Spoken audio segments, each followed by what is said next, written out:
हाँ जी दोस्तों, ਤਰਕਸ਼ੀਲ टीवी ਤੇ ਤੁਹਾਡਾ ਸਵਾਗਤ ਹੈ ਅਤੇ ਮੈਂ ਹਾਂ ਤੁਹਾਡਾ ਦੋਸਤ ਆਜ਼ਾਦ ਲੈ ਕੇ ਤਰਕ ਦੀਆਂ ਕੁਝ ਹੋਰ ਗੱਲਾਂ। ਦੋਸਤੋ, ਤੁਸੀਂ ਦੇਖਿਆ ਹੋਵੇਗਾ ਕਿ ਸਾਡੇ ਸਮਾਜ ਦੇ ਵਿੱਚ ਇੱਕ ਗੱਲ ਪ੍ਰਚਲਿਤ ਹੈ ਕਿ ਪਾਪ ਦਾ ਘੜਾ ਇੱਕ ਦਿਨ ਭਰ ਕੇ ਆਪਣੇ ਆਪ ਫੁੱਟ ਜਾਂਦਾ ਹੈ ਅਤੇ ਉਹਦਾ ਨਾਸ਼ ਹੋ ਜਾਂਦਾ ਹੈ। ਅਸੀਂ ਮੰਨਦੇ ਹਾਂ ਕਿ ਸੱਚ ਅਤੇ ਝੂਠ ਦੀ ਜੰਗ ਦੇ ਵਿੱਚ ਸੱਚ ਹਮੇਸ਼ਾ ਜਿੱਤਦਾ ਹੈ, ਝੂਠ ਹਾਰਦਾ ਹੈ ਅਤੇ ਸੱਚ ਨੂੰ ਜਿੱਤਣ ਲਈ ਸਮਾਂ ਤਾਂ ਲੱਗ ਸਕਦਾ ਹੈ, ਲੇਕਿਨ ਉਹ ਜਿੱਤਦਾ ਜ਼ਰੂਰ ਹੈ। ਇਸੇ ਨੂੰ ਲੈ ਕੇ ਅੱਜ ਦੀ ਸਾਡੀ ਗੱਲਬਾਤ ਹੈ। ਸਾਡੀ ਚਰਚਾ ਦਾ ਵਿਸ਼ਾ ਹੈ ਗੁਰਮੀਤ ਰਾਮ ਰਹੀਮ ਦੇ ਕੇਸ ਵਿੱਚ ਤਰਕਸ਼ੀਲਾਂ ਦਾ ਰੋਲ। ਗੁਮਨਾਮ ਚਿੱਠੀਆਂ ਜਿਹੜੀਆਂ ਕਿ ਜਿਨ੍ਹਾਂ ਦਾ ਸਾਧਵੀਆਂ ਦਾ ਯੌਨ ਸ਼ੋਸ਼ਣ ਹੁੰਦਾ ਸੀ, ਉਹਨਾਂ ਵੱਲੋਂ ਪਾਈਆਂ ਗਈਆਂ ਅਤੇ ਉਹਨਾਂ ਵਿੱਚੋਂ ਇੱਕ ਚਿੱਠੀ ਸਾਡੇ ਤਰਕਸ਼ੀਲ ਆਗੂ ਬਲਵੰਤ ਜੀ ਉਹਨਾਂ ਨੂੰ ਪ੍ਰਾਪਤ ਹੋਈ ਅਤੇ ਉੱਥੋਂ ਗੱਲ ਸ਼ੁਰੂ ਹੋਈ ਅਤੇ ਅੰਤ ਨੂੰ ਉਹ ਚਿੱਠੀਆਂ ਜਿਹੜੀਆਂ ਬਾਬੇ ਦੀਆਂ ਦੇ ਲਈ ਇੱਕ ਕਫਨ ਦੇ ਵਿੱਚ ਆਖਰੀ ਕਿੱਲ ਸਾਬਤ ਹੋਈਆਂ ਅਤੇ ਅੱਜ ਗੁਰਮੀਤ ਰਾਮ ਰਹੀਮ ਜਿਹੜੀ ਸਜ਼ਾ ਭੁਗਤ ਰਿਹਾ, ਜਿਹਨੂੰ 2 ਉਮਰ ਕੈਦ ਹੋਈਆਂ ਨੇ ਅਤੇ ਤੀਸਰੇ ਸਬੰਧ ਦੇ ਵਿੱਚ ਰਣਜੀਤ ਸਿੰਘ ਮਰਡਰ ਕੇਸ ਦੇ ਵਿੱਚ ਉਹਨਾਂ ਦਾ ਜਿਹੜਾ ਫੈਸਲਾ ਹੈਗਾ ਉਹ ਆਉਣ ਵਾਲਾ। ਅਤੇ ਅਸੀਂ ਇਸੇ ਵਿਸ਼ੇ 'ਤੇ ਗੱਲ ਕਰਾਂਗੇ ਸਾਡੇ ਸਾਥੀ ਬਲਵੰਤ ਜੀ ਨਾਲ। ਬਲਵੰਤ ਜੀ, ਤੁਹਾਡਾ ਸਵਾਗਤ ਕਰਦੇ ਹਾਂ। ਸ਼ੁਕਰੀਆ ਜੀ। ਬਲਵੰਤ ਜੀ, ਕਹਾਣੀ ਜਿਹੜੀ ਇਹ ਬਾਬੇ ਦੇ ਜ਼ੁਲਮਾਂ ਦੀ, ਸਾਧਵੀਆਂ ਦੇ ਯੌਨ ਸ਼ੋਸ਼ਣ ਦੀ, ਉਹਦੇ ਵਿੱਚ ਤੁਹਾਡਾ ਵੱਡਾ ਰੋਲ ਲਿਆ ਅਤੇ ਇਹ ਕਹਾਣੀ ਜਿਹੜੀ ਸੀਗੀ ਇਹ ਕਿੱਥੋਂ ਸ਼ੁਰੂ ਹੋਈ? ਅਸਲ ਦੇ ਵਿੱਚ ਅਸੀਂ ਤਰਕਸ਼ੀਲ ਲੋਕ ਸਮਾਜ ਹਿੱਤਕ ਕਾਰਜ ਕਰਦਿਆਂ ਹੋਇਆਂ ਸਮਾਜ 'ਚ ਵਿਚਰਦੇ ਹਾਂ ਤਾਂ ਆਪਣੀ ਵਿਚਾਰਧਾਰਾ ਲੋਕਾਂ ਤੱਕ ਪਹੁੰਚਾਉਣ ਵਾਸਤੇ ਪ੍ਰਕਾਸ਼ਨ ਦਾ ਸਹਾਇਤਾ ਲਈ ਜਾਂਦੀ ਹੈ, ਕਿਤਾਬਾਂ ਦੀ, ਮੈਗਜ਼ੀਨਾਂ ਦੀ। ਤੋ ਮੈਗਜ਼ੀਨ ਤਰਕਸ਼ੀਲ ਪੱਥ ਦਾ ਮੈਂ ਹੁਣ ਵੀ ਸੰਪਾਦਕ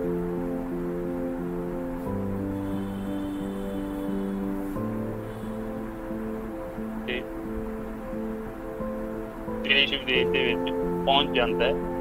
ਤੋ ਬਾਈ ਪੋਸਟ ਮੇਰੇ ਕੋਲ ਇੱਕ ਚਿੱਠੀ ਆਈ। ਉਹ ਚਿੱਠੀ ਮੈਂ ਖੋਲ ਕੇ ਜਦੋਂ ਪੜ੍ਹ ਰਿਹਾ ਸੀ, ਮੇਰੇ ਚਿਹਰੇ ਤੇ ਹਾਵ ਭਾਵ ਪੂਰੇ ਹੈਰਾਨੀ ਵਾਲੇ ਵੇਖ ਕੇ ਸਾਥ ਦੇ ਟੀਚਰ ਮੈਨੂੰ ਕਹਿਣ ਲੱਗੇ ਵੀ ਕੀ ਗੱਲ ਹੈ। ਮੈਂ ਉਹਨਾਂ ਨੂੰ ਦਿਖਾਇਆ, ਮੈਂ ਕਿਹਾ ਵੀ ਆਹ ਦੇਖੋ, ਬੜੀ ਹੈਰਾਨੀ ਵਾਲੀ ਚਿੱਠੀ ਹੈ। ਉਹ ਪੜ੍ਹ ਕੇ ਉਹਨਾਂ ਨੇ ਮੈਨੂੰ ਕਿਹਾ ਕਿ ਇਹਦੀ ਫੋਟੋ ਸਟੇਟ ਚਾਹੀਦੀ ਹੈ। ਮੈਂ ਕਿਹਾ ਕਰਵਾ ਲਿਆ। ਉਹ ਜਾ ਕੇ ਫੋਟੋ ਸਟੇਟ ਕਰਵਾ ਲਿਆਏ। ਕਿੰਨੀਆਂ ਕਰਵਾਈਆਂ ਮੈਨੂੰ ਨਹੀਂ ਪਤਾ, ਓਰੀਜਨਲ ਮੈਨੂੰ ਦੇ ਦਿੱਤੀ। ਉਹ ਲਿਆ ਕੇ ਮੈਂ ਆਪਣੀ ਫਾਈਲ 'ਚ ਲਾ ਦਿੱਤੀ, ਰੱਖਤੀ ਘਰ। ਉਹਨਾਂ ਨੇ ਉਹ ਫੋਟੋ ਸਟੇਟ ਅੱਗੇ ਵੰਡਣੀਆਂ ਸ਼ੁਰੂ ਕੀਤੀਆਂ ਤੇ ਲੋਕਾਂ ਨੇ ਹੱਥੋਂ ਫੋਟੋ ਸਟੇਟ ਦੀਆਂ ਚਿੱਠੀਆਂ ਹਜ਼ਾਰਾਂ ਲੱਖਾਂ ਦੀ ਤਾਦਾਦ ਵਿੱਚ ਲੋਕਾਂ ਤੱਕ ਪਹੁੰਚਾ ਦਿੱਤੀ। ਉਹ ਜਿਉਂ ਲੋਕਾਂ ਤੱਕ ਪਹੁੰਚਦੀਆਂ, ਲੋਕ ਕਿੰਤੂ ਪਰੰਤੂ ਲੱਗੇ ਕਰਨ, ਸਵਾਲ ਉਠਾਉਣ ਲੱਗੇ ਤਾਂ ਇਹਦੇ ਬਾਬੇ ਦੇ ਸ਼ਰਧਾਲੂ, ਜਿਹੜੇ ਅੰਧ ਸ਼ਰਧਾਲੂ ਹੈ, ਉਹ ਇਕੱਠੇ ਹੋ ਕੇ ਉਹਨਾਂ ਲੋਕਾਂ ਦੇ ਪਿੱਛੇ ਪੈਣੇ ਸ਼ੁਰੂ ਹੋਏ, ਭੁੰਡਾਂ ਦੀ ਕਤਰ ਵਾਂਗ, ਜਿਨ੍ਹਾਂ ਨੇ ਇਹ ਚਿੱਠੀ ਉਹਨਾਂ ਨੂੰ ਪੜ੍ਹਾਉਂਦੀ ਸੀ। ਉਹ ਫਿਰ ਇਹਨਾਂ ਨੂੰ ਐਸਾ ਕੁਝ ਇਕੱਠੇ ਹੋ ਕੇ ਉਹ ਜਿੱਥੇ ਚਿੱਠੀ ਮਿਲਦੀ ਉਹ ਚਿੱਠੀ ਲੈ ਕੇ ਆਪਣੇ ਕਬਜ਼ੇ 'ਚ ਕਰ ਲੈਂਦੇ ਜਾਂ ਪੜ੍ਹ ਦਿੰਦੇ। ਤਾਂ ਉਹਨੂੰ ਮਜਬੂਰ ਕਰਦੇ ਕਿ ਵੀ ਇਹ ਚਿੱਠੀ ਤੇਰੇ ਕੋਲ ਕਿੱਥੋਂ ਮਿਲੀ। ਉਹ ਅੱਗੇ ਦੱਸਦਾ ਕਿ ਫਲਾਣੇ ਕੋਲੋਂ। ਫਿਰ ਅੰਤ ਵਿੱਚ ਜਿਹੜੀ ਹੈ ਉਹ ਲਿੰਕ ਮੇਰੇ ਨਾਲ ਜੁੜ ਜਾਂਦਾ ਕਿ ਵੀ ਉੱਥੋਂ ਲਈ ਸੀ। ਫਿਰ ਇਹ ਲੋਕ ਮੇਰੇ ਕੋਲ ਆਉਣੇ ਸ਼ੁਰੂ ਹੋ ਗਏ। ਮੇਰੇ ਘਰ ਕਦੀ 10, 15, 20, ਕਦੀ 50, ਕਦੀ 100 ਇਸ ਇਲਾਕੇ ਦੇ ਲੋਕ, ਉਹਨਾਂ ਵਿੱਚ ਬਹੁਤੇ ਲੋਕ ਉਹ ਹੁੰਦੇ ਸੀ ਜਿਨ੍ਹਾਂ ਦੇ ਬੱਚੇ ਮੇਰੇ ਸਟੂਡੈਂਟ, ਜਾਂ ਜਿਨ੍ਹਾਂ ਦੇ ਮੈਂ ਮਸਲੇ ਹੱਲ ਕੀਤੇ ਸੀਗੇ, ਉਹਨਾਂ ਦੇ ਕਦੇ ਭੂਤਾਂ ਪ੍ਰੇਤਾਂ ਦੇ, ਜਾਂ ਵੈਸੇ ਵੀ ਮੇਰੇ ਯਾਰ ਦੋਸਤ ਬਹੁਤ ਐਸੇ। ਉਹਨਾਂ ਦੇ ਵਿੱਚ ਇਹਦੀਆਂ ਸ਼ਰਧਾਲੂਆਂ ਦੇ ਬਹੁਤ ਅੱਛੇ ਲੋਕ ਵੀ ਹੈਗੇ ਆ, ਨਹੀਂ ਕਿ ਸਾਰੇ ਮਾੜੇ ਆ। ਸੋਚ ਉਹਨਾਂ ਦੀ ਥੋੜ੍ਹੀ ਜਿਹੀ ਉਲਟ ਹੋ ਸਕਦੀ ਹੈ। ਬਹੁਤ ਅੱਛੇ ਲੋਕ ਵੀ ਹੈ ਤੇ ਉਹ ਮੇਰੇ ਦੋਸਤ ਵੀ ਹੈ ਸੀਗੇ, ਉਹ ਵੀ ਸਾਰੇ ਆਉਂਦੇ ਰਹੇ। ਇੱਥੋਂ ਤੱਕ ਜਿਹੜੇ ਸਕੂਲ 'ਚ ਮੈਂ ਪੜ੍ਹਾਉਣ 'ਚ ਵੀ ਆਏ, तो ਉਹ ਇਹੀ ਸਵਾਲ ਕਰਦੇ ਵੀ ਇਹ ਚਿੱਠੀ ਤੈਨੂੰ ਕਿੱਥੋਂ ਮਿਲੀ। ਮੈਂ ਉਹਨਾਂ ਨੂੰ ਸਮਝਾਉਂਦਾ, ਦਿਖਾ ਦਿੰਦਾ ਲਿਫਾਫਾ ਕਿ ਆਹ ਦੇਖੋ ਬਾਈ ਪੋਸਟ ਮੇਰੇ ਕੋਲ ਆਈ ਜੀ। ਤੋ ਉਹ ਸੰਤੁਸ਼ਟ ਹੋ ਕੇ ਜਾਂਦੇ ਰਹੇ।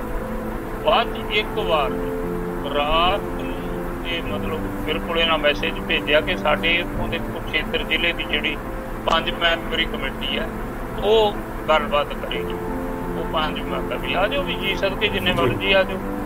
ਤੋ ਉਹ 5 ਮੈਂਬਰੀ ਕਮੇਟੀ ਆ ਗਈ ਇਹਨਾਂ ਦੀ, ਨਾਲ 20-50 ਬੰਦੇ ਹੋਰ ਵੀ ਆ ਕੇ ਮਤਲਬ ਰਾਤ ਤਕਰੀਬਨ 1-1:30 ਵਜੇ ਤੱਕ ਬਹਿਸ ਚੱਲਦੀ ਰਹੀ। ਮਤਲਬ ਸਿੱਧੇ ਇਹ ਕਹਿਣ ਲੱਗੇ ਵੀ ਦੇਖੋ ਸਾਡੇ ਪਿੱਛੇ ਕਰੋੜਾਂ ਲੋਕ ਤੇ ਸਾਡਾ ਕਰੋੜਾਂ ਲੋਕਾਂ ਦੀ ਸਾਡੇ ਕੋਲ ਤਾਕਤ ਹੈ, ਅਸੀਂ ਹੀ ਆਪਣੇ ਇਸ ਕਰੋੜਾਂ ਲੋਕਾਂ ਦੀ ਤਾਕਤ ਨਾਲ ਕੁਝ ਵੀ ਕਰ ਸਕਦੇ। ਤੇ ਮੈਂ ਕਿਹਾ ਵੀ ਕਰ ਸਕਦੇ ਹਾਂ, ਮੈਂ ਇਸ ਚੀਜ਼ ਤੋਂ ਇਨਕਾਰੀ ਨਹੀਂ ਹਾਂ, ਪਰ ਹੱਕ ਸੱਚ ਤੇ ਇਨਸਾਫ ਦੀ ਗੱਲ ਕਰਨਾ ਆਪਣੇ ਜੋ ਸੱਚਾਈ ਹੈ ਉਹਦੀ ਗੱਲ ਕਰਨੀ। ਬਾਈ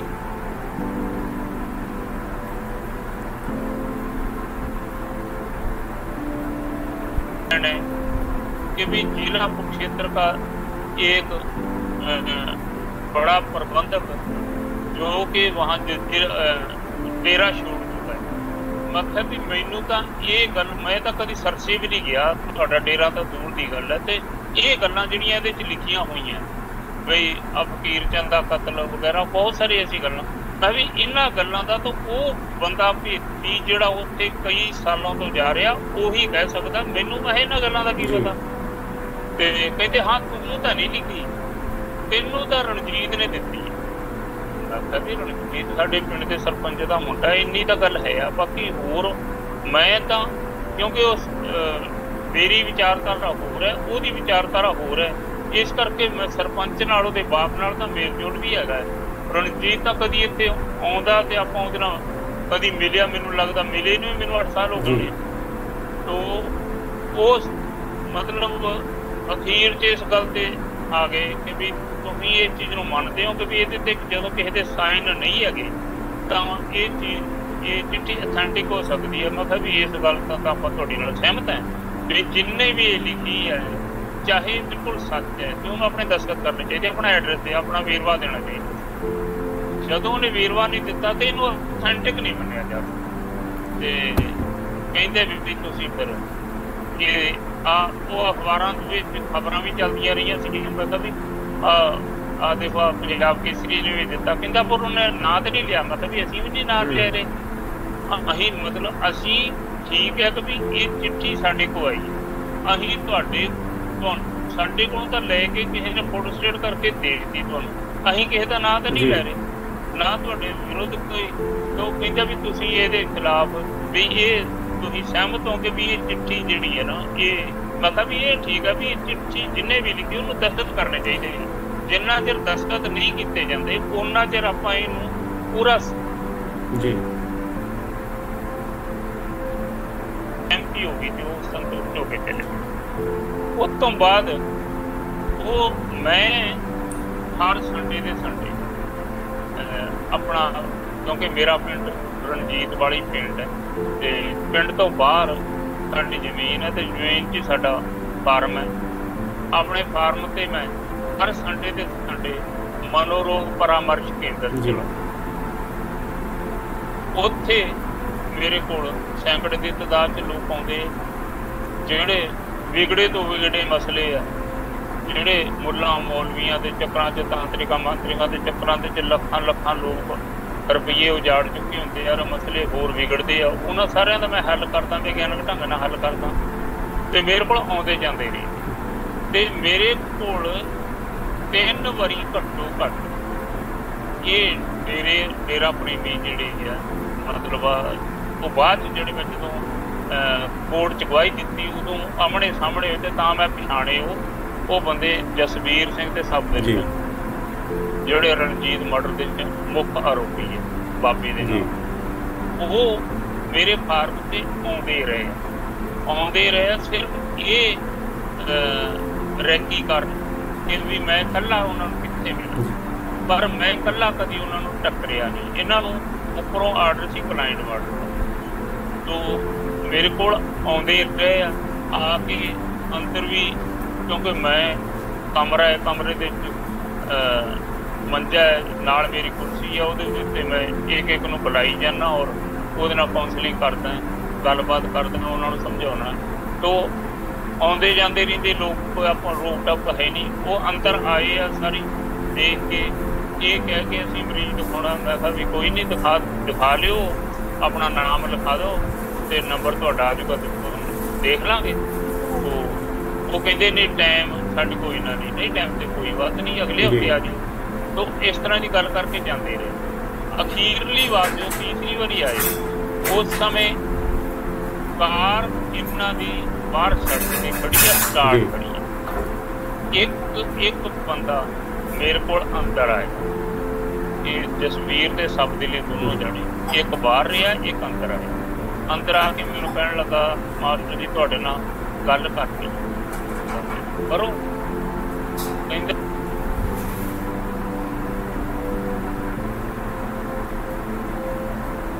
ਤੇ ਵਾਹਣ ਦੇ ਉਹ ਮੈਨੂੰ ਥੋੜ੍ਹਾ ਜਿਹਾ ਲੈ ਗਿਆ 100-150 ਫੁੱਟ ਦੂਰ। ਉੱਥੇ ਉਹਦਾ ਦੂਸਰਾ ਸਾਥੀ ਖੜਿਆ ਸੀ, ਉਹਨੇ ਕਮੀਜ਼ ਪਜਾਮਾ ਪਾਇਆ ਹੋਇਆ ਸੀ ਔਰ ਕਮੀਜ਼ ਦੇ ਥੱਲੇ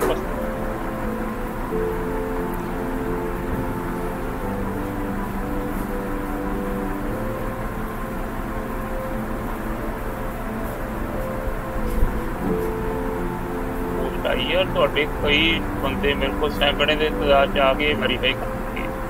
ਤੋ ਮੇਰੇ ਕੋਲ ਬਾਈ ਪੋਸਟ ਹੈ। ਕਹਿੰਦੇ ਨਹੀਂ ਬਾਈ ਪੋਸਟ ਹੀ ਤੈਨੂੰ ਰਣਜੀਤ ਨੇ ਦਿੱਤੀ ਹੈ। ਮੈਂ ਕਿਹਾ ਨਹੀਂ, ਰਣਜੀਤ ਨੇ ਦਿੱਤੀ ਹੋਈ ਤੇ ਮੈਂ ਉਹਦਾ ਨਾਂ ਕਿਉਂ ਨਾ ਲਾਉਣਾ, ਮੈਨੂੰ ਕੀ ਜ਼ਰੂਰਤ ਹੈ ਤੁਹਾਡੀ ਮਸੀਤ ਚੱਲਣ ਦੀ। ਕਹਿੰਦਾ ਨਹੀਂ, ਤੂੰ ਮੰਨਣਾ ਮੰਨ, ਅਸੀਂ ਰਣਜੀਤ ਦਾ ਵੀ ਕਤਲ ਕਰਾਂਗੇ, ਤੇਰਾ ਵੀ ਕਰਾਂਗੇ। ਮੈਂ ਇੱਕਦਮ ਤੈਸ਼ ਦੇ 'ਚ ਆ ਗਿਆ। ਮੈਂ ਕਿਹਾ ਵੀ ਕਰ ਲਓ ਕਤਲ ਭਾਈ, ਆ ਤੂੰ ਪਸਤੌਲ ਤਾਂ ਲਈ ਫਿਰਦਾ, ਤੇਰੇ 'ਚ ਹਿੰਮਤ ਹੈ ਤਾਂ ਕਰ ਲਾ। ਮੈਂ ਜਦੋਂ ਉੱਚੀ ਥੋੜ੍ਹੀ ਜਿਹੀ ਬੋਲਿਆ ਤਾਂ ਲੋਕ ਜਿਹੜੇ ਆਪਣੇ ਮਨੋਰੋਗੀਆਂ ਨੂੰ ਲੈ ਕੇ ਆਏ ਸੀਗੇ, ਉਹ ਇੱਕਦਮ ਉੱਠ ਕੇ ਆਏ, ਮਾਸਟਰ ਜੀ ਕੀ ਗੱਲ ਹੋ ਗਈ, ਕੀ ਗੱਲ ਹੋ ਗਈ। ਉਹਨਾਂ ਦੇਖਿਆ ਲੋਕ ਆ ਗਏ, ਉਹ ਇੱਕਦਮ ਦੌੜੇ, ਕਾਰ ਉਹਨਾਂ ਦੀ ਸਟਾਰਟ ਕੀਤੀ, ਉਹ ਭੱਜ ਗਏ। ਉੱਤੋਂ ਦੂਸਰੇ ਤੀਸਰੇ ਦਿਨ ਰਣਜੀਤ, ਮੈਂ ਸਗੋਂ ਅਜੇ ਦਿਮਾਗ 'ਚ, ਮੈਂ ਮਤਲਬ ਸ਼ਾਮ ਨੂੰ ਘਰ ਆ ਗਿਆ, ਆਪਣੇ ਘਰ ਆ ਕੇ ਮੇਰੇ ਦਿਮਾਗ 'ਚ ਮੰਥਨ ਚੱਲਦਾ ਰਿਹਾ ਵੀ ਰਣਜੀਤ ਨਾਲ ਮੈਨੂੰ ਮਿਲ ਕੇ ਗੱਲ ਕਰਨੀ ਚਾਹੀਦੀ।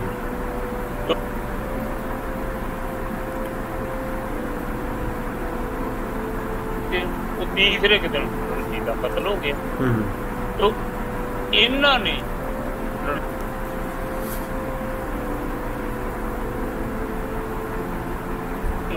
ਬਿਆਨ ਦਿੱਤੇ ਕਿ ਪੁਲਿਸ ਵਾਲੇ ਕਹਿੰਦੇ ਵੀ ਤੁਹਾਡਾ ਸ਼ੱਕ ਕੇ ਤੇ ਕਿਸੇ ਨੇ ਸ਼ੱਕ ਸਾਡਾ ਭੇਜਦੇ ਨਹੀਂ, ਕਿਉਂਕਿ ਸਾਡੀ ਕਿਸੇ ਨਾਲ ਲਾਗਤਬਾਜ਼ੀ ਹੈ ਹੀ ਨਹੀਂ, ਕੋਈ ਦੁਸ਼ਮਣੀ ਹੈ ਹੀ ਨਹੀਂ। ਤੋ ਕਹਿੰਦੇ ਫੇਰ ਵੀ, ਕਹਿੰਦਾ ਵੀ ਸਿਰਫ ਪਾਰਟੀ ਵਿਰੋਧ, ਸਾਡਾ ਪਾਰਟੀ ਦਾ ਵਿਰੋਧ ਹੈ, ਮਤਲਬ ਪਿੰਡ ਦੇ 'ਚ ਦੂਸਰਾ ਜਿਹੜਾ ਸਰਪੰਚ ਉਸ ਸਮੇਂ ਦੂਸਰਾ ਸਰਪੰਚ ਸੀ, ਤੇ ਵੀ ਇਹਨਾਂ ਨਾਲ ਪਾਰਟੀ ਦਾ ਸਾਡਾ ਵਿਰੋਧ ਹੈ, ਤੇ ਉਹ ਤਾਂ ਵਿਰੋਧ ਹੈਗਾ, ਬਾਕੀ ਹੋਰ ਸਾਡਾ ਕਿਸੇ ਨਾਲ ਵਿਰੋਧ। ਉਹ ਪੁਲਿਸ ਨੇ ਉਹਦੇ ਬਿਆਨਾਂ ਦੇ ਆਧਾਰ 'ਤੇ ਸਰਪੰਚ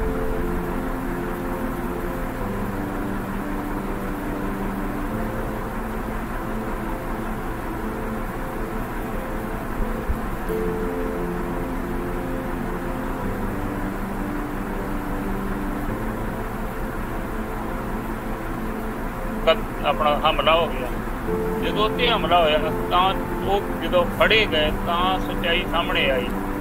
ਉਸ ਤੋਂ ਬਾਅਦ ਇਹਨਾਂ ਨੂੰ ਰਣਜੀਤ ਦੇ ਫਾਦਰ ਜੋਗਿੰਦਰ ਸਿੰਘ ਜੀ, ਉਹਨਾਂ ਦੀਆਂ ਅੱਖਾਂ ਖੁੱਲੀਆਂ ਕਿ ਵੀ ਇਹ ਤਾਂ ਇਹਨਾਂ ਦਾ ਕਾਰਨ। ਉਹ ਫਿਰ ਪੁਲਿਸ ਕੋ ਆਏ, ਪੁਲਿਸ ਨੂੰ ਕਿਹਾ ਕਿ ਵੀ ਇਹ ਅਸਲੀ ਦੋਸ਼ੀ ਜਿਹੜੇ ਆ ਇਹ ਸਰਸੇ ਵਾਲੇ ਆ, ਤੇ ਇਹਨਾਂ ਦੇ ਖਿਲਾਫ FIR ਦਰਜ ਕਰੋ।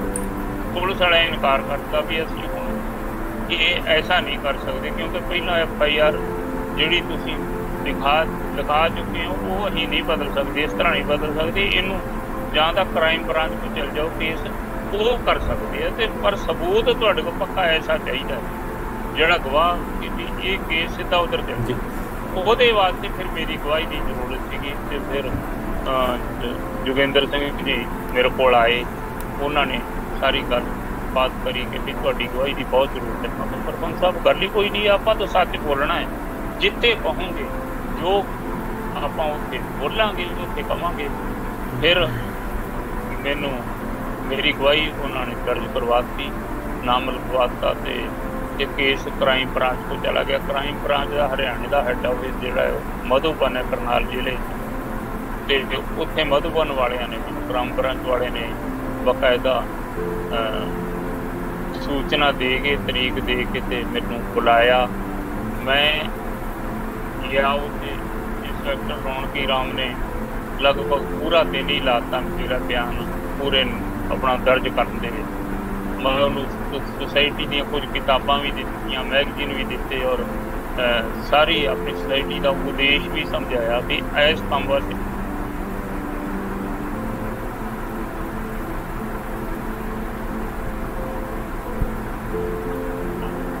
ਉਹ ਸਾਰਾ ਕੁਝ ਸਮਝਾਉਣ ਤੋਂ ਬਾਅਦ ਉਹ ਫਿਰ ਇੰਸਪੈਕਟਰ ਮੈਨੂੰ SP ਕੋਲ ਲੈ ਆਇਆ।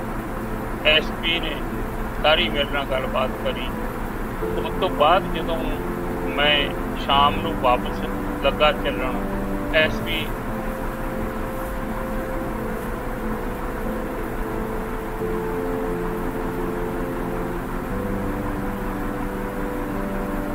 ਦਾ ਪਛਾਣ ਲਿਆ। ਮੈਂ ਇਹ ਤਾਂ ਬੰਦੇ ਉਹੀ ਲੱਗਦੇ ਸ਼ੱਕੀ ਜਿਹੜੇ ਮੇਰੇ ਕੋਲ ਆਏ ਸੀ ਕਾਰਨ ਤੇ। ਮੈਂ ਗੇਟ ਤੇ ਜਿਹੜਾ ਪੁਲਿਸ ਵਾਲਾ ਤੈਨਾਤ ਸੀ ਉਹਨੂੰ ਪੁੱਛਿਆ, ਮੈਂ ਕਿਹਾ ਇਹ ਕੌਣ? ਉਹ ਕਹਿੰਦਾ ਵੀ ਸਰਸੇ ਵਾਲੇ SP ਸਾਹਿਬ ਨੇ ਇਹਨਾਂ ਨੂੰ ਬੁਲਾਇਆ। ਮੇਰੇ ਮਨ 'ਚ ਉਸੇ ਸਮੇਂ ਮੱਥਾ ਠਣਕਿਆ। ਮੈਂ ਕਿਹਾ ਬਈ ਇਹ ਇਹਨਾਂ ਨੇ ਮੈਨੂੰ ਮਤਲਬ SP ਸਾਹਿਬ ਨੇ ਮੈਨੂੰ ਵੀ ਬੁਲਾ ਲਿਆ, ਇਹਨੂੰ ਵੀ ਬੁਲਾ ਲਿਆ। ਮੈਂ ਹੁਣ ਬਾਹਰ ਨਿਕਲਿਆ, ਮੇਰੀ ਚੰਗੀ ਪਛਾਣ ਕਰਕੇ ਮੈਂ ਮੋਟਰਸਾਈਕਲ ਤੇ ਹੁਣ ਜਾਵਾਂਗਾ ਤੇ ਪਿੱਛੋਂ ਮੇਰੇ ਨਾਲ ਐਕਸੀਡੈਂਟ ਜੀ।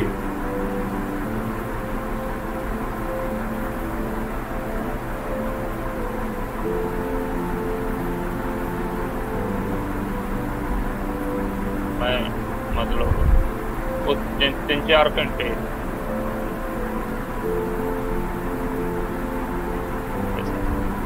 ਇਸ ਤਰ੍ਹਾਂ ਦੇ ਹਾਲਾਤ ਰਹੇ।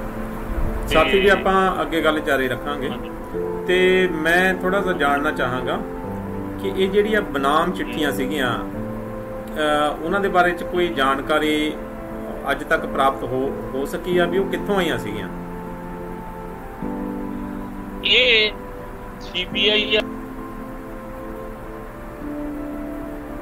ਕਿੱਥੋਂ ਆਈਆਂ ਤੇ ਪਰ ਇਹਨਾਂ ਨੂੰ ਸਰਸੇ ਵਾਲਿਆਂ ਨੂੰ ਇਹਨਾਂ ਨੂੰ ਪੂਰਾ ਸ਼ੱਕ ਸੀ ਕਿ ਵੀ ਉਹਦੀ ਜਿਹੜੀ ਸ਼ਬਦਾਵਲੀ ਹੈ ਲੈਟਰ ਦੀ, ਉਹ ਜਿਹੜੀ ਹੈ ਉਹ ਜਿਹੜਾ ਇੱਥੋਂ ਦਾ ਪੱਕਾ ਭੇਤੀ ਹੈ ਉਹੀ ਲਿਖ ਸਕਦਾ। ਤੇ ਰਣਜੀਤ ਕਿਉਂਕਿ ਡੇਰਾ ਛੱਡ ਕੇ ਆ ਚੁੱਕਿਆ ਸੀ, ਆਪਣੀਆਂ ਭੈਣਾਂ ਨੂੰ ਤੇ ਬੱਚਿਆਂ ਨੂੰ ਵਾਪਸ ਲੈ ਆਇਆ ਸੀ, ਇਸ ਕਰਕੇ ਇਹਨਾਂ ਨੂੰ ਪੂਰਾ ਸ਼ੱਕ ਸੀ ਕਿ ਉਹ ਰਣਜੀਤ ਜੀ। ਤੇ ਅਗਲਾ ਮੇਰਾ ਸਵਾਲ ਹੈ, ਕਈ ਵਾਰੀ ਅਸੀਂ ਸੁਣਦੇ ਵੀ ਹਾਂ ਕਿ ਉਹ ਜਿਹੜੀਆਂ ਲੜਕੀਆਂ ਸੀਗੀਆਂ ਰਣਜੀਤ ਦੀਆਂ ਭੈਣਾਂ, ਉਹ ਤੁਹਾਡੇ ਸਕੂਲ ਦੇ ਵਿੱਚ ਪੜ੍ਹਦੀਆਂ ਸੀਗੀਆਂ, ਤੁਹਾਡੇ ਤਾਲਮੇਲ ਦੇ ਵਿੱਚ ਸੀਗੀਆਂ। ਤੇ ਇੱਥੋਂ ਤੱਕ ਵੀ ਅਸੀਂ ਸੁਣਿਆ ਹੈ ਕਿ ਜਿਹੜੀ ਉਹਨਾਂ ਨੂੰ ਸਮਝਾਉਣ ਦੇ ਵਿੱਚ ਵੀ ਤੁਹਾਡਾ ਕਾਫੀ ਕੁਝ ਰੋਲ ਰਿਹਾ। ਇਹ ਕੀ ਕਹਾਣੀ ਆ? ਨਹੀਂ, ਉਹ ਮੇਰੀਆਂ ਸਟੂਡੈਂਟ ਕਦੀ ਨਹੀਂ ਰਹੀਆਂ, ਨਾ ਹੀ ਉਹ ਗਵਰਨਮੈਂਟ ਸਕੂਲ 'ਚ ਪੜ੍ਹੀਆਂ, ਉਹ ਪਬਲਿਕ ਸਕੂਲਾਂ ਦੇ 'ਚ ਪੜ੍ਹੀਆਂ ਸੀ। ਕਿਉਂਕਿ ਪਿੰਡ ਦਾ ਸਰਪੰਚ ਸੀ, ਉਹ ਬਹੁਤ ਵੱਡਾ ਜ਼ਿਮੀਂਦਾਰ ਸੀਗਾ, 80-90 ਕਿੱਲੇ ਜ਼ਮੀਨ ਦਾ। ਤੇ ਵੱਡੇ ਲੋਕ ਜਿਹੜੇ ਆ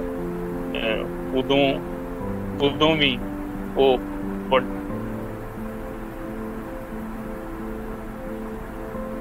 ਇੱਕ ਉਹਨਾਂ ਦਾ ਮੁਜ਼ਾਰਾ ਸੀ ਰਣਜੀਤ ਦਾ, ਮਤਲਬ ਖੇਤੀ ਦਾ, ਉਹ ਮੜਾਈ ਤੇ ਲੈ ਕੇ ਸਬਜ਼ੀ ਬੀਜਣ ਵਾਲਾ, ਉਹ ਮੇਰੇ ਸੰਪਰਕ ਵਿੱਚ ਸੀਗਾ। ਉਹ ਤਰਕਸ਼ੀਲ ਲਿਟਰੇਚਰ ਉਹਨੇ ਮੇਰੇ ਕੋਲ ਪ੍ਰਾਪਤ ਕੀਤਾ ਸੀ, ਔਰ ਮੈਗਜ਼ੀਨ ਵੀ ਉਹਦੇ ਕੋਲ ਲਗਾਤਾਰ ਜਾਂਦਾ ਸੀਗਾ। ਤੇ ਉਹਨੇ ਉਹ ਮੈਗਜ਼ੀਨ ਤੇ ਉਹ ਲਿਟਰੇਚਰ ਉਹ ਰਣਜੀਤ ਨੂੰ ਦਿੱਤਾ ਸੀਗਾ, ਜਿਹਦੇ ਕਰਕੇ ਰਣਜੀਤ ਜਿਹੜਾ ਹੈ ਉਹ ਬਦਲਣਾ ਸ਼ੁਰੂ ਹੋ ਗਿਆ ਸੀ। ਇਹ ਮੈਨੂੰ ਉਦੋਂ ਨਹੀਂ ਸੀ ਪਤਾ ਇਸ ਚੀਜ਼ ਦਾ। ਬਾਅਦ ਵਿੱਚ ਉਸਨੇ ਜਿਹੜਾ ਉਹਦਾ ਮੁਜ਼ਾਰਾ ਸੀ, ਉਹਨੇ ਬਾਅਦ ਵਿੱਚ ਇਹ ਗੱਲਾਂ ਸਾਰੀਆਂ ਮੈਨੂੰ ਦੱਸੀਆਂ ਕਿ ਵੀ ਇਹ ਤੁਹਾਡੇ ਕੋਲੋਂ ਮੈਂ ਮੈਗਜ਼ੀਨ ਲੈ ਕੇ ਖੁਦ ਪੜ੍ਹ ਕੇ ਉਸ ਤੋਂ ਬਾਅਦ ਮੈਂ ਰਣਜੀਤ ਨੂੰ ਜ਼ਰੂਰ ਪੜ੍ਹਾਇਆ ਕਰਦਾ ਸੀ। ਯਾਨੀ ਰਣਜੀਤ ਉੱਥੋਂ ਡੇਰੇ ਤੋਂ ਜਦੋਂ ਬੇਮੁਖ ਹੋ ਗਿਆ ਤਾਂ ਉਹਨੂੰ ਉੱਧਰੋਂ ਤਰਕਸ਼ੀਲ ਲਿਟਰੇਚਰ ਮਿਲਣਾ ਸ਼ੁਰੂ ਹੋਇਆ, ਤਾਂ ਉਹਦੀ ਮਾਨਸਿਕਤਾ ਜਿਹੜੀ ਹੈ ਨਾ ਉੱਧਰੋਂ ਬਿਲਕੁਲ 100% ਟੁੱਟਣੀ ਸ਼ੁਰੂ ਹੋ ਚੁੱਕੀ ਸੀ। ਇਸ ਤੋਂ ਅਸੀਂ ਇਹ ਸਮਝ ਸਕਦੇ ਹਾਂ ਕਿ ਉਹਨਾਂ ਦੀ ਸੋਚ ਨੂੰ ਬਦਲਣ ਦੇ ਵਿੱਚ ਜਿਹੜਾ ਤਰਕਸ਼ੀਲ ਸਾਹਿਤ ਸੀਗਾ ਉਹਦਾ ਇੱਕ ਵੱਡਾ ਰੋਲ ਸੀਗਾ। ਹਾਂਜੀ ਜੀ। ਤੇ ਅਗਲੀ ਗੱਲ ਹੈਗੀ ਆ ਕਿ ਇਹ ਸਭ ਦੇ ਬਾਵਜੂਦ, ਚਾਹੇ ਉਹ ਤਰਕਸ਼ੀਲ ਸੋਚ ਹੋਵੇ, ਚਾਹੇ ਤੁਹਾਡੇ ਕੋਲ ਚਿੱਠੀਆਂ ਆਈਆਂ, ਤੇ ਉਹਦੇ ਕਰਕੇ ਜਿਹੜਾ ਉਹਦਾ ਸੇਕ ਸੀਗਾ ਤੁਹਾਨੂੰ ਕਾਫੀ ਸਾਰਾ ਭੁਗਤਣਾ ਪਿਆ। ਤੇ ਕੀ ਅਜਿਹਾ ਸੇਕ ਸਾਡੇ ਹੋਰ ਵੀ ਤਰਕਸ਼ੀਲ ਸਾਥੀ ਸੀਗੇ ਜਿਨ੍ਹਾਂ ਨੂੰ ਭੁਗਤਣਾ ਪਿਆ? ਹਾਂਜੀ ਜੀ, ਐਸੀ ਕਾਫੀ ਹੱਦ ਤੱਕ, ਕਿਉਂਕਿ ਮੈਂ ਸੰਪਾਦਕ ਸੀ ਮੈਗਜ਼ੀਨ ਦਾ, ਤੇ ਮੇਰੇ ਕੋਲ ਵੀ ਉਹ ਚਿੱਠੀ ਆਈ। ਰਾਜਾ ਰਾਮ ਹੰਡਿਆਇਆ ਪ੍ਰਧਾਨ ਸੀ ਉਸ ਸਮੇਂ ਤਰਕਸ਼ੀਲ ਸੁਸਾਇਟੀ ਹਰਿਆਣਾ ਦਾ, ਉਹਦੇ ਕੋਲ ਵੀ ਚਿੱਠੀ ਆਈ। ਉਹ ਰਾਜਾ ਰਾਮ ਨੇ ਵੀ ਉਹ ਚਿੱਠੀ ਆਪਣੇ ਦੋਸਤ ਨੂੰ, ਉਹਦਾ ਪ੍ਰਾਈਵੇਟ ਪਬਲਿਕ ਸਕੂਲ ਹੈ, ਉਹਨੂੰ ਦੇ ਦਿੱਤੀ। ਉਹਨਾਂ ਨੇ ਇੱਕ ਟੀਚਰ ਜਿਹੜੀ ਡੇਰਾ ਪ੍ਰੇਮਣ ਸੀਗੀ ਉਹਨੂੰ ਪੜ੍ਹਾ ਦਿੱਤੀ। ਉਹਨਾਂ ਨੇ ਤੇ ਐਂ ਪੜ੍ਹਾਤੀ ਬਈ ਉਹ ਸੱਚਾਈ ਜਾਣ ਕੇ ਇਹਦੀਆਂ ਦਿਮਾਗ ਦੇ ਜਿਹੜੇ ਤਾਲੇ ਬੰਦ ਆ ਖੁੱਲ੍ਹ ਜਾਣਗੇ। ਪਰ ਉਹਨੇ ਉਲਟਾ ਉਹ ਆਪਣੇ ਪੇਰੈਂਟਸ ਨੂੰ ਜਾ ਕੇ ਦੱਸਤਾ, ਔਰ ਉਹਨਾਂ ਨੇ ਉੱਥੋਂ ਲੋਕਾਂ ਨੂੰ ਇਕੱਠਾ ਕਰਕੇ ਤੇ ਉਹਨੂੰ ਰਾਜਾ ਰਾਮ ਨੂੰ ਮਜਬੂਰ ਕਰਤਾ ਕਿ ਵੀ ਪੰਚਾਇਤੀ ਤੌਰ 'ਤੇ ਸਮਝੌਤਾ ਕਰਾਂਗੇ, ਔਰ ਉਹਨਾਂ ਦਾ ਜਿਹੜਾ ਨਾਮ ਚਰਚਾ ਘਰ ਹੈ ਉਹਦੇ 'ਚ ਬੁਲਾ ਲਿਆ। ਉਹਦੇ 'ਚ ਬੁਲਾ ਕੇ ਤੇ ਉਹਨਾਂ ਨੇ ਚਰਚਾ ਤਾਂ ਕੋਈ ਕਰਨੀ ਹੀ ਨਹੀਂ ਸੀਗੀ, ਕਿਉਂਕਿ ਐਸੇ ਲੋਕ ਜਿਹੜੇ ਅੰਧ ਵਿਸ਼ਵਾਸੀ ਲੋਕ ਆ, ਤਰਕ ਦੇ ਤਾਂ ਕਿਸੇ ਦਲੀਲ ਦੇ ਉੱਤੇ ਤਾਂ ਆਉਂਦੇ ਹੀ ਨਹੀਂ, ਉਹ ਤਾਂ ਸਿਰਫ ਲਠੈਤ ਹੁੰਦੇ। ਉਹ ਇੱਕਦਮ ਇਹਦੇ ਤੇ ਟੁੱਟ ਕੇ ਪੈ ਗਏ, ਮਾਰਨ ਦੀ ਕੋਸ਼ਿਸ਼ ਕਰੀ। ਉਹ ਤਾਂ ਉਹਨੇ ਸਮਝਦਾਰੀ ਇਹ ਕਰੀ ਸੀਗੀ ਕਿ ਸਾਡੇ ਸਾਥੀ ਹੈ ਜਿਹੜਾ ਵਰਤਮਾਨ ਅੱਜ ਦੇ ਸਮੇਂ ਦੇ ਤਰਕਸ਼ੀਲ ਸੁਸਾਇਟੀ ਦਾ ਹਰਿਆਣਾ ਦਾ ਪ੍ਰਧਾਨ ਹੈ ਫਰਿਆਦ ਸਿੰਘ ਸਨਿਆਣਾ, ਉਹ ਤੇ 5-7 ਹੋਰ ਸਾਥੀ ਸੀਗੇ ਜਿਨ੍ਹਾਂ ਨੂੰ ਬੁਲਾ ਲਿਆ ਸੀ। ਉਹ ਮੌਕੇ ਤੇ ਮੌਜੂਦ ਸੀਗੇ ਤੇ ਉਹਨਾਂ ਨੇ ਰਾਜਾ ਰਾਮ ਨੂੰ ਉਦੋਂ ਉੱਥੋਂ ਲਿਆ, ਉੱਥੋਂ ਐਸਕੇਪ ਕਰਕੇ ਬਚਾ ਕੇ ਉੱਥੋਂ ਉਹ ਲੈ ਗਏ ਤੇ ਫਰਿਆਦ ਆਪਣੇ ਕੋਲ ਹੀ ਰਾਜਾ ਰਾਮ ਲੈ ਗਿਆ ਸੀ। ਇਹਦੀ ਮਾਰਕੁੱਟ ਵੀ ਉਹਨਾਂ ਨੇ ਕਰੀ ਤੇ ਬਾਕੀ ਥਾਂ ਤੇ ਤਰਕਸ਼ੀਲਾਂ ਨੂੰ ਬਹੁਤ ਇਹਨਾਂ ਨੇ ਟਾਰਗੇਟ ਕੀਤਾ। ਉਸੇ ਦੌਰਾਨ ਹੀ ਮੰਡੀ ਕਾਲਾਂ ਵਾਲੀ ਤਰਕਸ਼ੀਲਾਂ ਦੀ ਮੀਟਿੰਗ ਚੱਲ ਰਹੀ ਸੀ, ਉਹਦੇ ਵਿੱਚ ਵੀ ਇਹਨਾਂ ਨੇ ਹਮਲਾ ਕੀਤਾ, ਤਰਕਸ਼ੀਲਾਂ ਦੇ ਨਾਲ ਮਾਰਕਟਾਈ ਕਰੀ। ਹੋਰ ਵੀ ਬਹੁਤ ਸਾਰੀਆਂ ਥਾਵਾਂ 'ਤੇ ਜਿੱਥੇ ਤਰਕਸ਼ੀਲ ਆਪਣੀ ਗੱਲ ਕਰਦੇ ਸੀਗੇ ਤੇ ਇਹਦੇ ਜਿਹੜੇ ਅੰਧ ਸ਼ਰਧਾਲੂ ਹੈ ਉਹ ਇੱਕਦਮ ਦਲੀਲ ਨਾਲ ਜਵਾਬ ਦੇਣ ਦੀ ਬਜਾਏ ਹਮੇਸ਼ਾ ਟੁੱਟ ਕੇ ਪੈਂਦੇ ਸੀਗੇ ਤੇ ਮਾਰਕਟਾਈ ਕਰਦੇ ਰਹੇ ਆ। ਤਰਕਸ਼ੀਲਾਂ ਨੇ ਆਪਣੇ ਹੱਡਾਂ ਤੇ ਹਡਾਈਆਂ ਇਹ ਤੇ ਇਹਦੇ ਵਿੱਚ ਜਿਹੜੇ ਸੀਗੇ ਪੱਤਰਕਾਰ ਵੀ ਕੁਝ ਸ਼ਾਮਲ ਰਹੇ ਤੇ ਜਿਨ੍ਹਾਂ ਨੂੰ ਇਹਦਾ ਰੋਜ਼ਾਨਾ ਜਿਹੜਾ ਭੁਗਤਣਾ ਪਿਆ, ਜਿਨ੍ਹਾਂ ਵਿੱਚ ਰਾਮਚੰਦਰ ਛਤਰਪਤੀ ਜੀ ਵੀ ਹੋਏ ਆ। ਕਿ ਉਹਨਾਂ ਦੀ ਜਿਹੜੀ ਕਹਾਣੀ ਹੈਗੀ ਆ ਉਹ ਇਹਨਾਂ ਚਿੱਠੀਆਂ ਦੇ ਮਿਲਣ ਦੇ ਬਾਅਦ ਸ਼ਾਇਦ ਸ਼ੁਰੂ ਹੋਈ ਸੀ ਤੇ ਉਹ ਵੀ ਉਹਨਾਂ ਨੇ ਵੀ ਉਹ ਅਖਬਾਰ ਕੱਢਦੇ ਸੀਗੇ ਇੱਕ ਪੂਰਾ ਸੱਚ, ਉਹਨਾਂ ਨੇ ਪ੍ਰਕਾਸ਼ਿਤ ਕਰ ਦਿੱਤੀ। ਇਸ ਕਰਕੇ ਇਹਨਾਂ ਨੂੰ ਡੇਰਾ ਪ੍ਰੇਮੀਆਂ ਨੂੰ ਪੂਰੀ ਤਰ੍ਹਾਂ ਅੱਗ ਲੱਗ ਗਈ ਸੀ ਔਰ ਇਸ ਕਰਕੇ ਇਹਨਾਂ ਨੇ, ਕਿਉਂਕਿ ਇਹ ਬਲਾਈਂਡ ਮਰਡਰ ਕਰਨ ਦੇ ਆਦੀ ਪਹਿਲਾਂ ਬਣ ਚੁੱਕੇ ਸੀਗੇ ਤੇ ਉਹੀ ਇਹਨਾਂ ਨੇ ਉਹਦੇ ਤੇ ਵੀ ਹਮਲਾ ਉਸੇ ਤਰ੍ਹਾਂ ਹੀ ਕੀਤਾ। ਉਹਦਾ ਬਾਈ ਚਾਂਸ ਹੈ ਕਿ ਵੀ ਉਹ ਮੌਕੇ ਤੇ ਫੜਿਆ ਗਿਆ ਹੈ ਤੇ ਤਾਂ ਇਹਨਾਂ ਦੀ ਪੋਲ ਪੱਟੀ ਖੁੱਲ ਗਈ। ਜੇ ਉਹ ਮੌਕੇ ਤੇ ਨਾ ਫੜਿਆ ਜਾਂਦਾ ਤੇ ਇਹਨਾਂ ਦੀ ਪੋਲ ਪੱਟੀ ਖੁੱਲਣੀ ਨਹੀਂ ਸੀ ਤੇ ਰਣਜੀਤ ਦੇ ਕਤਲ ਬਾਰੇ ਵੀ ਔਰ ਬਾਕੀ ਮਾਮਲਿਆਂ ਬਾਰੇ ਵੀ ਸੱਚਾਈ ਸਾਹਮਣੇ ਆਈ ਨਹੀਂ ਸੀ ਸਭ। ਇਸ ਸੱਚਾਈ ਨੂੰ ਸਾਹਮਣੇ ਲਿਆਉਣ ਦੇ ਵਿੱਚ ਜਨ ਸੰਘਰਸ਼ ਮੰਚ ਹਰਿਆਣਾ ਦਾ ਇੱਕ ਸੰਗਠਨ ਹੈ ਜਿਹਦਾ ਹੈਡ ਆਫਿਸ ਕੁਰੂਕਸ਼ੇਤਰ ਹੀ ਹੈ, ਉਹਦੀਆਂ ਜਨ ਸੰਘਰਸ਼ ਮੰਚ ਦੀਆਂ ਮਹਿਲਾਵਾਂ ਜਿਹੜੀਆਂ ਉਹਨਾਂ ਨੇ ਬਹੁਤ ਜ਼ੋਰਦਾਰ ਅਭਿਆਨ ਚਲਾਇਆ ਸੀ।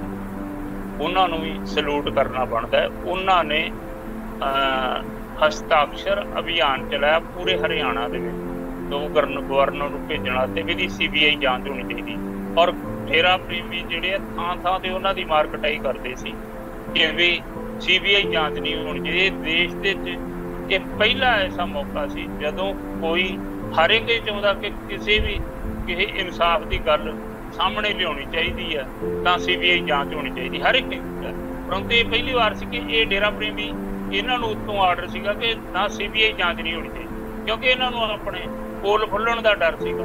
ਅਤੇ ਉਹਨਾਂ ਦੇ ਉੱਤੇ ਵੀ ਇਹਨਾਂ ਨੇ ਮਾਰ ਕੁਟਾਈ ਵੀ ਕਰੀ ਕੁੜੀਆਂ ਦੀ, ਔਰ ਪੁਲਿਸ ਨੇ ਉਲਟਾ ਉਹਨਾਂ ਨੂੰ ਹੀ ਜੇਲ੍ਹਾਂ ਦੇ ਅੰਦਰ ਬੰਦ ਕੀਤਾ। ਕਈ ਮਹੀਨੇ ਤੱਕ ਕੁੜੀਆਂ ਜੇਲ੍ਹਾਂ ਦੇ ਵਿੱਚ ਰਹੀਆਂ ਇਸੇ ਦੀ ਸੱਚਾਈ ਨੂੰ ਸਾਹਮਣੇ ਲਿਆਉਣ ਦੇ ਵਾਸਤੇ। ਪੱਤਰਕਾਰ ਵੀ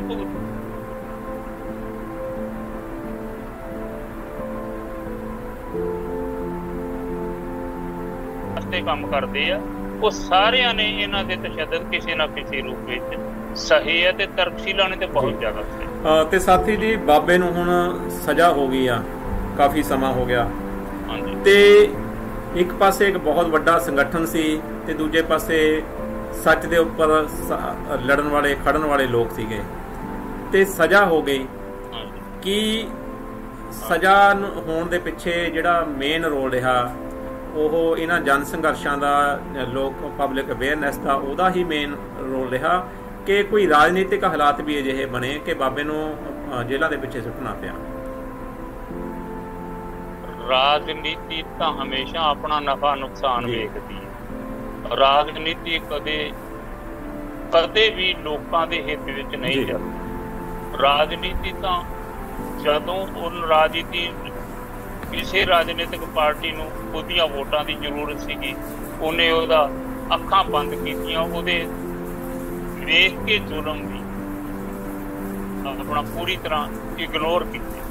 ਤੇ ਇਹ ਰਾਜਨੀਤੀ ਦੀ ਤੇ ਕੋਈ ਗੱਲ ਹੈ ਹੀ ਨਹੀਂ। ਇਹ ਜੇਕਰ ਜਨ ਸੰਗਠਨ ਨਾ ਉੱਠਦੇ, ਲੋਕਾਂ ਦੇ ਵਿੱਚ ਇਹ ਜਾਗਰੂਕਤਾ ਨਾ ਆਉਂਦੀ, ਇਹਦੀਆਂ ਕਾਲੀਆਂ ਕਰਤੂਤਾਂ ਜਿਹੜੀਆਂ ਲੋਕਾਂ ਦੇ ਵਿੱਚ ਨਾ ਆਉਂਦੀਆਂ, ਤੇ ਰਾਜਨੀਤਿਕ ਦਲਾਂ ਨੇ ਕੁਛ ਨਹੀਂ ਸੀਗਾ।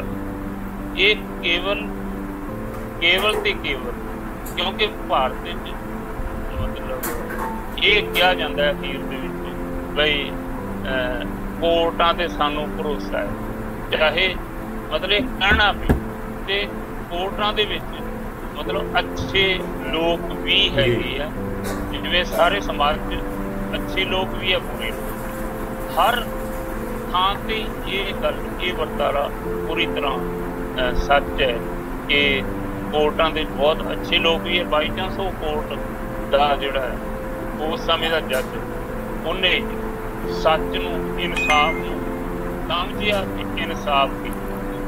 ਤੇ ਹੋ ਸਕਦਾ ਹੈ ਕਿ ਵੀ ਕਿਉਂਕਿ ਇਹਨਾਂ ਦੇ ਵਕੀਲ ਜਿਹੜੇ ਆ ਉਹ ਤਾਂ ਪੂਰੀ ਤਰ੍ਹਾਂ ਝੂਠ ਦੀ ਬੁਨਿਆਦ ਹੀ ਬਣਾਈ ਬੈਠੇ ਸੀ। ਤੋ ਹੁਣ ਰਣਜੀਤ ਮਰਡਰ ਦਾ ਫੈਸਲਾ ਆਉਣ ਵਾਲਾ ਸੀ, ਪਰ ਅਪੀਲ ਹਾਈ ਕੋਰਟ ਦੇ ਕਰੀ ਗਈ ਕਿ ਵੀ ਕੋਈ ਸਬੂਤ ਮਿਲੇ ਹੋਣਗੇ। ਰਣਜੀਤ ਦੇ ਲੜਕੇ ਵੱਲੋਂ ਅਪੀਲ ਕੀਤੀ ਗਈ ਵੀ ਇਹ ਬੈਂਚ ਬਦਲੀ ਜਾਣੀ ਚਾਹੀਦੀ ਹੈ। ਤੋ ਇਹਦੇ 'ਚ ਭਾਰਤੀ ਨਿਆਂ ਪ੍ਰਣਾਲੀ ਦੇ ਇੱਕ ਚੰਗੇ ਰੂਪ ਨੇ ਇੱਕ ਵਧੀਆ ਕੰਮ ਕੀਤਾ। ਇਹਨੂੰ ਜੇਲ੍ਹਾਂ ਦੇ ਵਿੱਚ ਜਾਣਾ ਪਿਆ, ਸਿੱਖਾਂ ਦੇ ਪਿੱਛੇ ਜਾਣਾ ਪਿਆ, ਨਹੀਂ ਤਾਂ ਰਾਜਨੀਤਿਕ ਦਲ ਨੇ ਕਿਸੇ ਨੇ ਕੁਛ ਨਹੀਂ ਸੀ। ਰਾਜਨੀਤਿਕ ਦਲਾਂ ਨੇ ਤੇ ਮੌਕੇ ਦਾ ਫਾਇਦਾ ਹੀ ਉਠਾਇਆ ਸੀ ਜੀ। ਤੇ ਸਾਥੀ ਜੀ, ਤੁਸੀਂ ਸਾਡੇ ਨਾਲ ਬੜੀਆਂ ਉਸ ਵਰਤਾਂਤ ਸੀਗਾ ਉਸ ਨੂੰ ਲੈ ਕੇ ਜਿਹੜੀ ਜਾਣਕਾਰੀ ਬਹੁਤ ਤੁਸੀਂ ਸਾਡੇ ਨਾਲ ਸਾਂਝੀ ਕੀਤੀ, ਤੇ ਮੈਂ ਅੰਤ ਤੇ ਚਾਹਾਂਗਾ ਕਿ ਤੁਸੀਂ ਆਮ ਜਨਤਾ ਲਈ ਤੇ ਉਸ ਤੋਂ ਬਿਨਾਂ ਸੰਘਰਸ਼ੀ ਕਾਮਿਆਂ ਲਈ ਕੋਈ ਸੁਨੇਹਾ ਜਿਹੜਾ ਹੈਗਾ ਇਸ ਮੰਚ ਦੇ ਉੱਪਰ ਦਵੋ, ਤੇ ਕੀ ਕਹਿਣਾ ਚਾਹੋਗੇ? ਮੇਰਾ ਆਮ ਲੋਕਾਂ, ਸੂਝਵਾਨ ਲੋਕਾਂ ਤੇ ਜੁਝਾਰੂ ਲੋਕਾਂ ਵਾਸਤੇ ਇਹੀ ਸੰਦੇਸ਼ ਹੈ ਕਿ ਅਸੀਂ ਲੋਕ ਵਿਗਿਆਨਕ ਚਿੰਤਨ ਤੇ ਆਧਾਰਿਤ ਇੱਕ ਸਮਾਜ ਬਣਾਉਣ ਦੀ ਕਾਮਨਾ ਕਰਦੇ ਹਾਂ, ਕਲਪਨਾ ਕਰਦੇ, ਤੇ ਵਿਗਿਆਨਕ ਚਿੰਤਨ ਨੂੰ ਅੱਗੇ ਵਧਾਉਣ ਦੇ ਵਿੱਚ ਜਦੋਂ ਅਸੀਂ ਦੇਖਦੇ ਕਿ ਅਸੀਂ ਪੈਰੋਕਾਰ ਕਿਹਨਾਂ ਦੇ, ਅਸੀਂ ਸ਼ਹੀਦ ਭਗਤ ਸਿੰਘ ਦੇ ਸੁਪਨਿਆਂ ਦਾ ਸਮਾਜ ਬਣਾਉਣਾ ਚਾਹੁੰਦੇ ਹਾਂ। ਉਹਨਾਂ ਵਾਂਗੂ ਅਸੀਂ ਜਾਣਦੇ ਹਾਂ ਕਿ ਹੱਕ ਤੇ ਸੱਚ ਤੇ ਇਨਸਾਫ ਤੇ ਚੱਲਦੇ ਹਾਂ ਬਹੁਤ ਕਸ਼ਟ ਝੱਲਣੇ ਪੈਂਦੇ, ਸਿਰਾਂ ਦੀ ਬਾਜੀ ਵੀ ਲਾਉਣੀ ਪੈਂਦੀ। ਸਾਡੇ ਸਾਹਮਣੇ ਉਦਾਹਰਣ ਹੈ ਵਿਗਿਆਨ ਨੂੰ ਉੱਨਤ ਕਰਨ ਦੇ ਵਿੱਚ, ਵਿਗਿਆਨਕ ਸੋਚ ਨੂੰ ਡਿਵੈਲਪ ਕਰਨ ਦੇ ਵਿੱਚ। ਬਰੂਨੋ ਨੇ ਆਪਣੀ ਕੁਰਬਾਨੀ ਦਿੱਤੀ, ਕੋਪਰਨਿਕਸ ਨੇ ਆਪਣੀ ਕੁਰਬਾਨੀ ਦਿੱਤੀ, ਗੈਲੀਲੀਓ ਨੇ ਇੰਨੇ ਤਸੀਹੇ ਸਹੇ ਉਹਨਾਂ ਨੇ। ਉਹ ਜੇਕਰ ਅੱਜ ਦੇ ਇਹਨਾਂ ਅੰਧ ਭਗਤ ਲੋਕਾਂ ਵਾਂਗੂ ਅੱਖਾਂ ਬੰਦ ਕਰਕੇ, ਚੁੱਪ ਕਰਕੇ, ਜ਼ੁਬਾਨ ਬੰਦ ਕਰਕੇ ਬੈਠੇ ਰਹਿੰਦੇ ਤੇ ਕੀ ਵਿਗਿਆਨ ਅੱਜ ਇਸ ਉੱਨਤ ਅਵਸਥਾ ਤੇ ਪਹੁੰਚ ਸਕਦਾ ਸੀ? ਨਹੀਂ ਸੀ ਪਹੁੰਚ ਸਕਦਾ। ਪਰ ਆਉਣ ਵਾਲਾ ਸਮਾਂ ਜਿਹੜਾ ਉਹ ਹਮੇਸ਼ਾ ਉਹਨਾਂ ਨੂੰ ਸਿਰ ਮੱਥੇ ਤੇ ਰੱਖਦਾ ਹੈ। ਉਹ ਚੰਦ ਸੂਰਜਾਂ ਦੀ ਤਰ੍ਹਾਂ ਚਮਕਦੇ ਹੈ। ਸਮੇਂ ਦੀ ਜ਼ਾਲਮ ਜਿਹੜੀ ਪ੍ਰਣਾਲੀ ਹੈ ਉਹ ਚਾਹੇ ਕਿੰਨੇ ਵੀ ਤਸ਼ੱਦਦ ਸਾਡੇ ਉੱਤੇ ਢਾਲੇ, ਸਾਨੂੰ ਲੋਕਾਂ ਨੂੰ ਆਪਣੇ ਹੱਕ ਤੇ ਸੱਚ ਤੇ ਇਨਸਾਫ ਵਾਸਤੇ ਹਮੇਸ਼ਾ ਸੰਘਰਸ਼ੀਲ ਰਹਿਣਾ ਹੀ ਚਾਹੀਦਾ। ਸਾਥੀ ਜੀ, ਤੁਸੀਂ ਸਾਡੇ ਨਾਲ ਬਹੁਤ ਸਾਨੂੰ ਲੰਬਾ ਸਮਾਂ ਦਿੱਤਾ, ਉਹ ਵਰਤਾਂਤ ਸਾਡੇ ਨਾਲ ਸਾਂਝਾ ਕੀਤਾ। ਤੁਹਾਡਾ ਸਾਡੇ ਤਰਕਸ਼ੀਲ ਟੀਵੀ ਦੇ ਉੱਪਰ ਗੱਲ ਕਰਨ ਲਈ ਬਹੁਤ ਧੰਨਵਾਦ। ਅੱਗੇ ਨੂੰ ਫਿਰ ਅਸੀਂ ਕਿਸੇ ਵਿਸ਼ੇ ਦੇ ਤਹਿਤ ਤੁਹਾਡੇ ਨਾਲ ਫਿਰ ਗੱਲ ਕਰਾਂਗੇ। ਬਹੁਤ ਬਹੁਤ ਸ਼ੁਕਰੀਆ, ਬਹੁਤ ਬਹੁਤ ਧੰਨਵਾਦ ਜੀ। ਹਾਂਜੀ ਸਾਥੀ ਜੀ, ਇਹ ਸੀਗੇ ਸਾਡੇ ਸਾਥੀ ਬਲਵੰਤ ਜੀ, ਜਿਨ੍ਹਾਂ ਨੇ ਉਸ ਸਮੇਂ ਦਾ ਵਰਤਾਂਤ ਸਾਡੇ ਨਾਲ ਸਾਂਝਾ ਕੀਤਾ ਤੇ ਤੁਹਾਨੂੰ ਦੱਸਿਆ ਕਿ ਕਿਸ ਤਰੀਕੇ ਨਾਲ ਇੱਕ ਜਿਹੜੀ ਸੋਚ ਸੀਗੀ, ਸਹੀ ਸੋਚ ਸੀਗੀ, ਉਹ ਸਹੀ ਸੋਚ ਕੁਝ ਲੋਕਾਂ ਦੇ ਦਿਮਾਗ ਦੇ ਵਿੱਚ ਪਹੁੰਚੀ ਤੇ ਉਹਨਾਂ ਨੇ ਇਹ ਜਿਹੜਾ ਬੇੜਾ ਸੀਗਾ ਬੇਨਾਮ ਚਿੱਠੀਆਂ ਦੇ ਰੂਪ ਦੇ ਵਿੱਚ ਅੱਗੇ ਵਧਿਆ।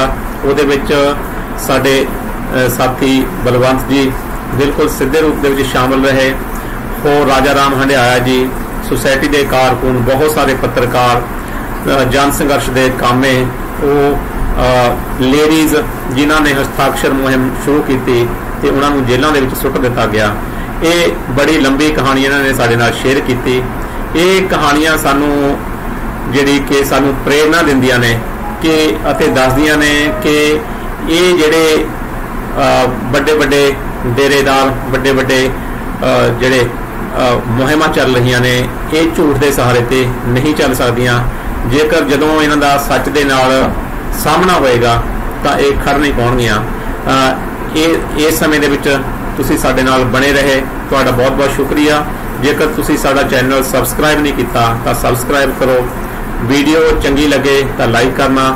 ਕੋਈ ਤੁਹਾਡਾ ਸਵਾਲ ਹੈ, ਕੋਈ ਸੁਝਾਅ ਹੈ ਅਤੇ ਇਸ ਵਿਸ਼ੇ ਦੇ ਨਾਲ ਸੰਬੰਧਿਤ ਤੁਹਾਡੇ ਕੋਲ ਕੋਈ ਜਾਣਕਾਰੀ ਹੈ ਤਾਂ ਸਾਡੇ ਨਾਲ ਕਮੈਂਟ ਬਾਕਸ ਦੇ ਵਿੱਚ ਸ਼ੇਅਰ ਕਰੋ।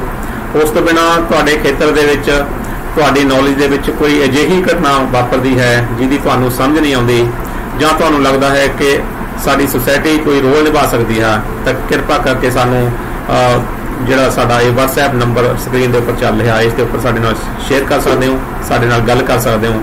ਤੁਹਾਡਾ ਸਾਡੇ ਨਾਲ ਬਣੇ ਰਹਿਣ ਦੇ ਲਈ ਬਹੁਤ ਬਹੁਤ ਸ਼ੁਕਰੀਆ, ਬਹੁਤ ਬਹੁਤ ਧੰਨਵਾਦ। For more contents related to rational thinking, subscribe our Tarkshil TV channel now.